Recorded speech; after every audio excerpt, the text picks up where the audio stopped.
संरक्षण, बढ़ती जनसंख्या तथा इसकी बढ़ती मांगों के कारण वन भूमि और कृषि योग्य भूमि का बड़े पैमाने पर विनाश हुआ है। इससे इस प्राकृतिक संसाधन के समाप्त होने का डर पैदा हो गया है। इसीलिए विनाश की वर्तमान दर को अवश्य ही रोकना चाहिए। वन रोपण, भूमि उद्धार, रासायनिक कीटनाशकों और उर्वरकों के विनियमित उपयोग तथा अतिचारण पर रोक आदि भूमि संरक्षण के लिए प्रयुक्त कुछ सामान्य तरीके हैं।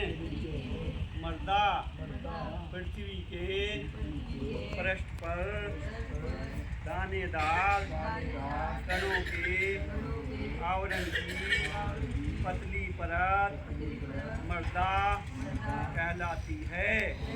ये भूमि से निकटता से जुड़ी हुई है।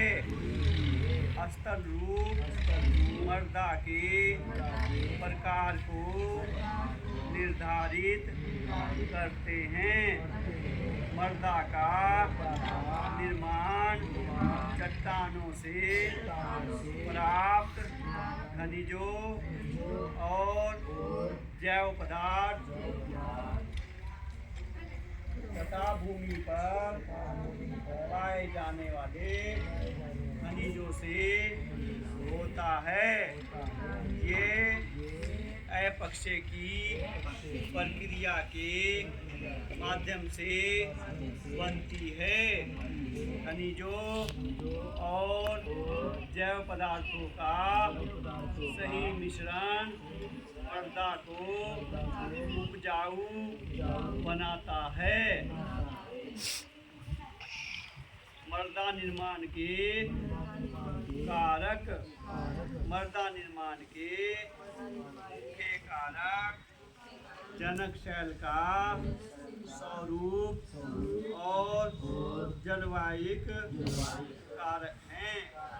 मृदा निर्माण के अन्य कारक स्थलाकृति, जैव पदार्थों की भूमिका और मृदा निर्माण के संगठन में लगा समय है। अलग अलग स्थानों में ये भिन्न भिन्न हैं। मृदा का निम्नीकरण और संरक्षण के उपाय: मृदा अपरदन और क्षीणता। मृदा संसाधन के लिए दो मुख्य खतरे हैं: मानवीय और प्राकृतिक। दोनों ही कारकों से मृदाओं का निम्नीकरण हो सकता है।